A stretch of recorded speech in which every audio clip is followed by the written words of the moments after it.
Hi, this is Vinita and I will explain you state transition diagrams. State transition diagrams are those diagrams which explains the behavioral aspects of any system at a particular state or at its various states at various instances of time. So let's begin by understanding what are state transition diagrams.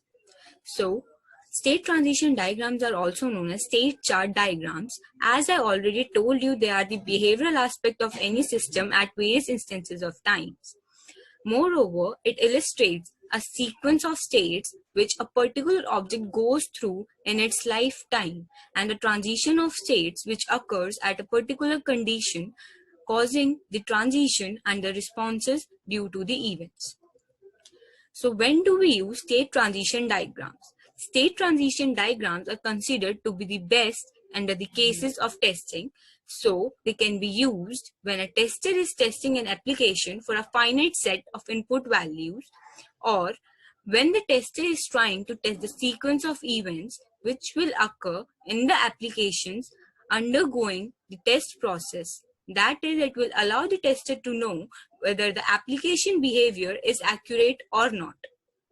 Or this can also be used when the system under test has a dependency on the events and values which has happened within the previous states or in the past. Let me tell you that state transition diagrams are those diagrams which can have multiple states which can be considered or which can lead to the final states. That is, multiple states can lead to the final state. These are the notations which are used under state transition diagrams. States are denoted by a rectangle. Initial state is denoted by a solid filled circle. Final states are denoted by a circle having a filled circle inside, and the transitions are denoted by an arrow. States are basically the phase at that point of time which is taken by the object for its particular lifetime causing a particular event. Initial state is the state which denotes that the process is being initialized. Final state is a state which denotes that the previous states in the hand have pointed or have led to the final states, which is denoting that the completion of the process has been performed. And the transitions are the flow, which shows the flow from previous state to the next states. So let's take an example to understand the state transition diagram of a stack. We all know that stack is a last in, first out list. It performs push operations and pop operations. A stack can be full, empty, or not full. So for designing the state transition diagrams of a stack, the states which will be used are full, empty, and not full, along with initial and the final states, which will denote the beginning and the end of the system. The transitions are written here, which denotes that which transitions will be performed. The first transition will be initial to empty state, then empty to not full state to full state to final state, not full state to final state, full state to not full state, and so on. So let's understand this by making the transition diagram. So here I am using Lucidchart. I go on new, then a blank document. A blank document is opening. It's a blank diagram for Lucidchart. So it's opening. So this is how the blank diagram looks. We have flowchart shapes, but here is not the shape which we want actually. So we will get some shapes which we require. Here opens a pop-up of shapes. Now we require UML. Since state transition diagrams are from UML, we may require entity relationship diagrams and something else if we require a data flow diagram. Now use selected shapes. Now we can see that these shapes are added to our shapes column. Now let's begin by designing our shapes. See, we have UML state, activity, UML sequence, UML components, deployment, entity relationship, data flow, etc. etc. So let's start. So here is my initial state, as I've already told you in the notations. I bring my initial state. Let's first place all the states. I've already told you that we will be using 3 states that are full, not full, empty. So here I place the empty state. I'll tell you the whole process in the end, but let's first place the states. Now this will be not full, not full. Then here comes the full state. Here, let's make full. Now this is the final state.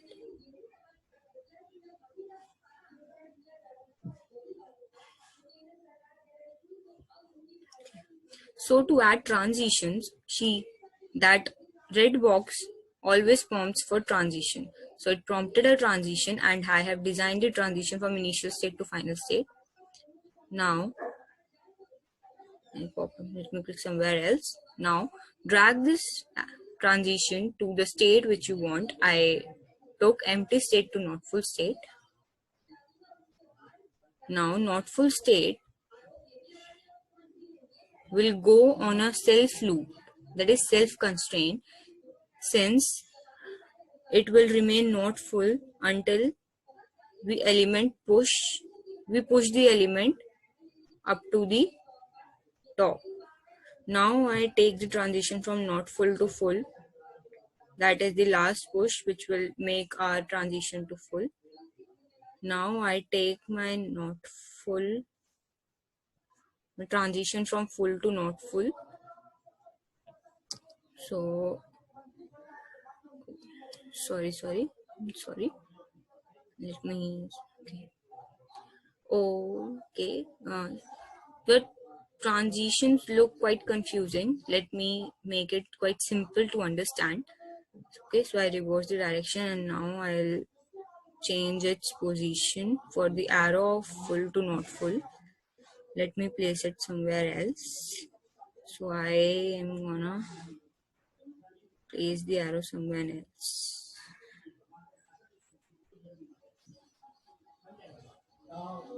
Okay, so place somewhere else. Now time for another transition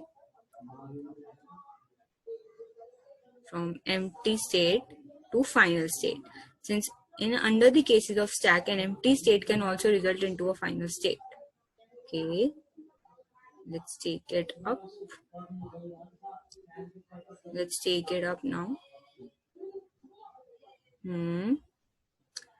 Now see, it's crossing the other transitions. I'll drag the line below the other states. I've dragged it. Okay. Now my not full state can also be a final state for the stack. I prompted my not full state to say.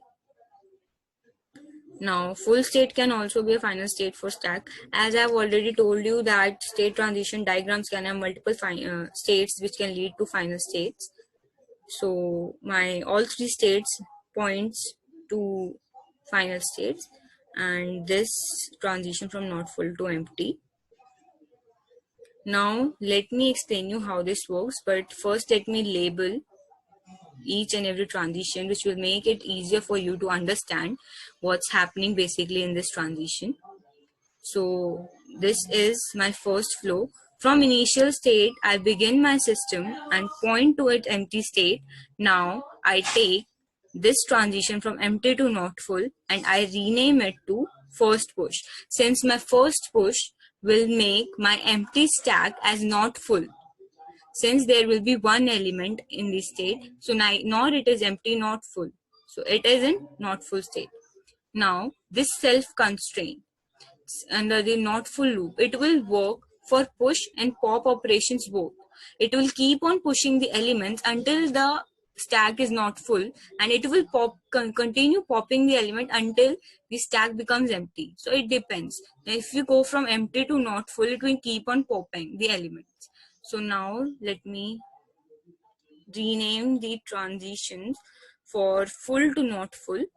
So from full to not full, it will be my pop function, since I will pop the element and my full stack will become not full. So here comes my pop function. It is pop, or I should say not last pop, it's pop. It's pop. Let's name it pop. Okay, so it's pop function which is occurring here. So the transition from not full to empty, I will name it as, since it is the last push operation which is occurring, so I'll rename it as last push.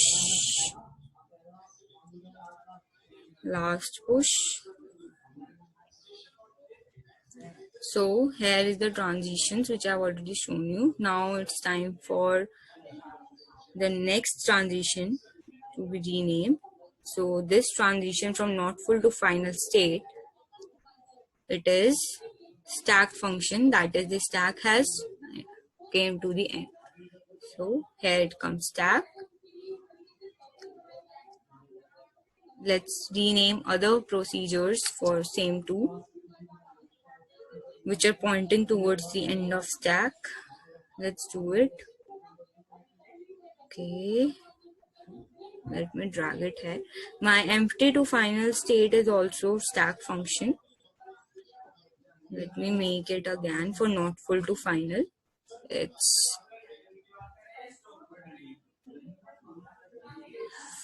tilde stack function. And my full to final is also the final stack function, since it is pointing to the stack as full. Let me rename it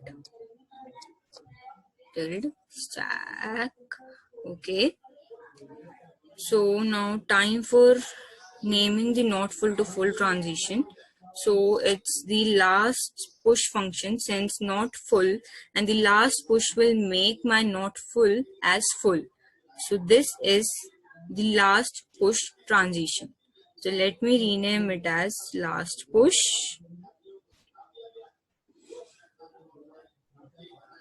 Last push basically. Now this is my last push transition.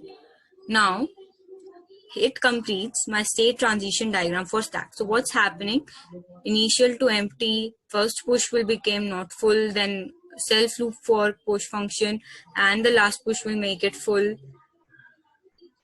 And if the full state will take into stack, and the push pop function from full stack make it not full, and not full mein pop function will make it not completely not full, and the last push, I think it should be last pop, I mistakenly write it last push, should be the last pop. The last element which will be popped will make my stack as empty. Let me rename this full to first pop, since my first pop will make my full stack as not full. So first push, pop function, last push, then first pop, pop function, then last. So this is how my state transition diagram looks. Complete state transition diagram looks for the stack So this is how it works. So I hope you have understood how transition diagrams work and how can we design our own state transition diagrams for any particular system using Lucidchart software or any other software. For any further queries or doubts, please type in the comment section below. Thank you.